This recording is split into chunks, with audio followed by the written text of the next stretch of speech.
జగన్మోహన్ రెడ్డి గారు నవరత్నాల్లో భాగంగా ఆ రోజు ఎన్నికల సమయంలో 2019లో పేదలందరికీ ఉచితంగా ఇళ్ళు ప్రకటించడం జరిగింది అధ్యక్ష.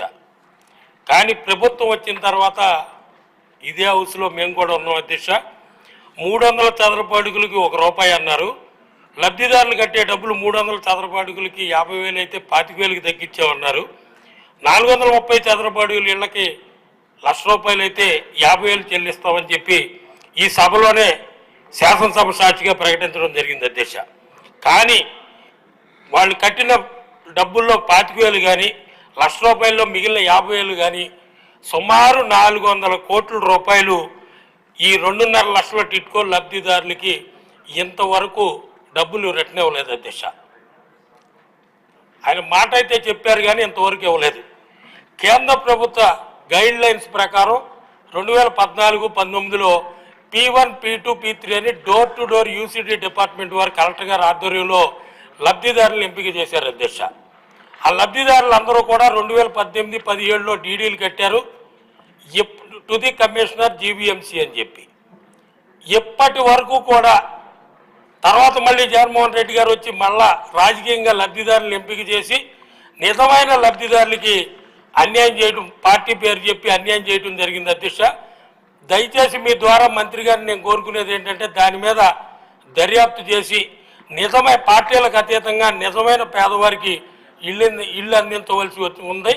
అంతేకాకుండా ఎప్పటి వరకు ఇళ్లలోకి దిగలేదు. వాళ్ళకేమో ఇందాక పెద్దలు గణబాబు గారు కూడా చెప్పడం జరిగింది. ఇప్పటి వరకు జీవీఎంసీలో మేము డిఆర్సీ మీటింగ్లో కూడా అడిగితే ఈ రోజు వరకు కూడా ఆ లబ్ధిదారులకు కానీ లబ్ధిదారులు కాని వారికి కానీ డీడీలు ఇప్పటి వరకు వెనక్కి ఇవ్వలేదు.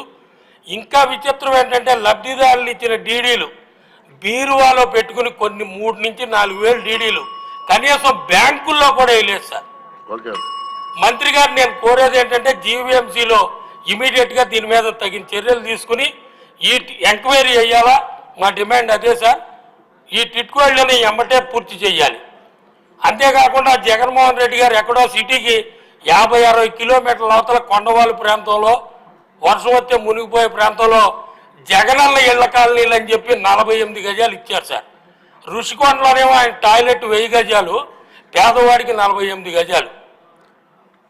రేపు పొద్దున కూలివాడు విశాఖపట్నం కూలి పనికి రావాలంటే వాళ్ళ సాయంకాలం బస్సు ఎక్కాలి సార్.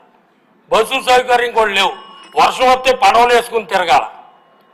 దయచేసి నేను మంత్రి గారిని కోరేది ఏంటంటే ఎట్టి పరిస్థితుల్లో కూడా ఈ డీడీల విషయంలో ఎంక్వైరీ చేయాలా, పేదవారికి న్యాయం చేయాలా, రద్దయిన లబ్ధిదారులకు కూడా న్యాయం చేయవలసిన అవసరం ఉంది. దీని మీద లోతుగా దర్యాప్తు చేయాలని మీ ద్వారా మంత్రి గారిని కోరుకుంటున్నాను.